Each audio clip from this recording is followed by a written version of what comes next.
Hello and welcome.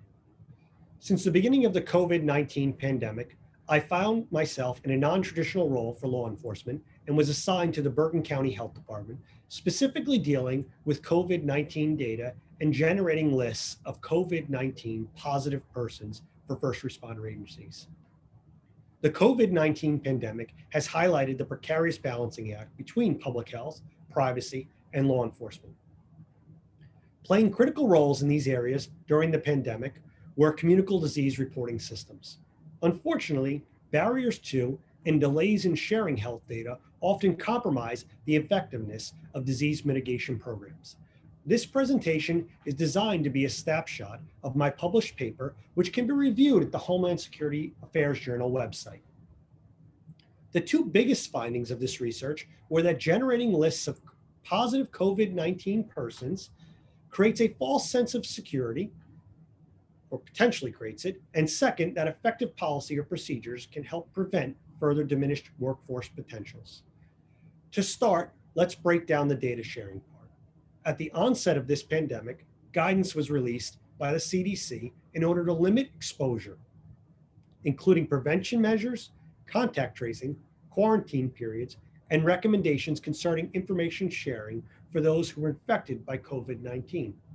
On March 24, 2020, the U.S. Department of Health and Human Services, HHS, Office of Civil Rights, issued guidance to address the emerging needs of first responders dealing with people infected with or exposed to COVID-19.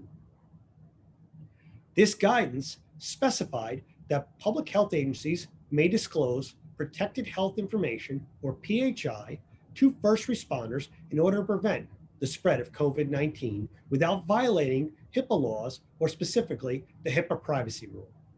There is no specific U.S. federal law regulating the protection of PHI on a national level. Instead, there is a complex combination of federal and state laws governing the collection, use, transmission, and disclosure of PHI. In order to analyze the use of PHI data by law enforcement and the first responder communities, it was essential to review the progression of laws and rules associated with the use of health data. Further information, again, on this topic can be reviewed in the paper. A quick overview for the purpose of this discussion here will cover two central pieces: the Ryan White Comprehensive AIDS Resources Emergency Act and Hipaa. For those familiar with the Ryan White Act, part of the law deals with post-exposure notifications to first responders, an addendum which included SARS-CoV-2009. On the other side, we have Hipaa, which includes the privacy and security rules and applies to covered entities such as healthcare providers and health departments. Law enforcement is not traditionally considered a covered entity. It is important to note certain first responder agencies, however, are considered covered entities when dealing with PHI, such as emergency medical services. Why is it important to note this?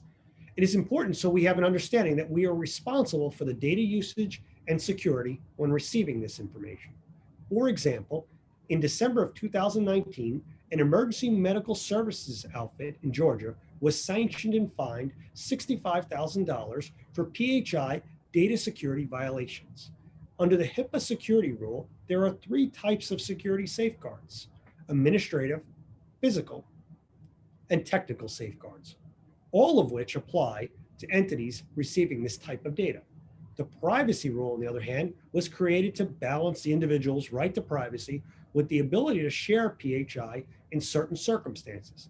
Under this rule, there are 6 conditions which covered entities may share with law enforcement PHI data.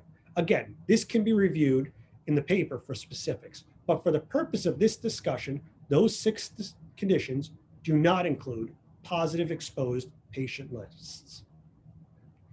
The HHS guidance allowed disclosures to first-line responders under the following circumstances.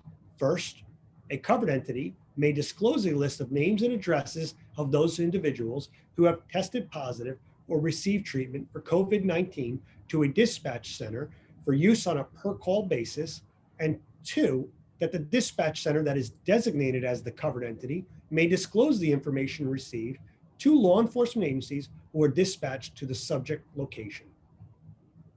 The sharing of COVID-19 PHI data varies across several states with regard to policy, laws, and in some cases involves signed memorandums of understanding, as in New Jersey. For further information, you can review the paper, but some of these states include Colorado, Iowa, Louisiana. It's important to note 2 states terminated the project over privacy concerns.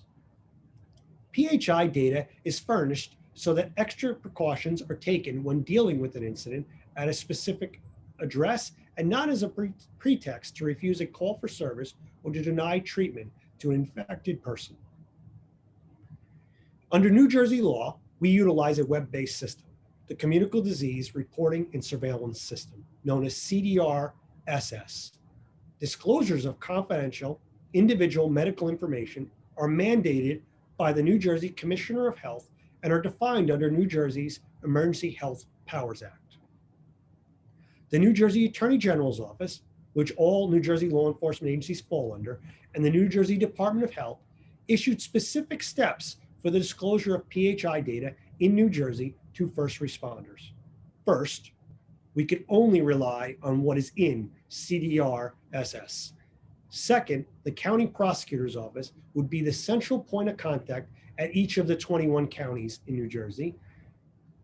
From there, a single point of contact would be established at each first responder dispatch agency. And finally, a CAD flagged record would be created with a 30-day expiration containing the patient information. Subsequent to this, the Bergen County Prosecutor's Office issued several directives for the 72 law enforcement agencies in Bergen County. First, it involved the secure transmission of data, which involved utilizing a secure FTP system with 2-factor authentication to transmit the data.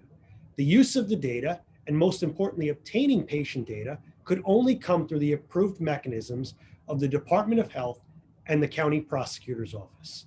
Additionally, we issued several directives, including limiting personnel, no shift change overlaps, no extra duty assignments, and running minimal workforce in the agency buildings.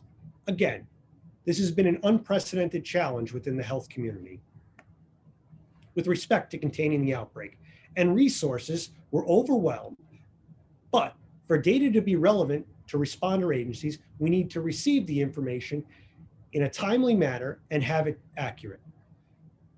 As such, we experienced significant delays in patient information in New Jersey.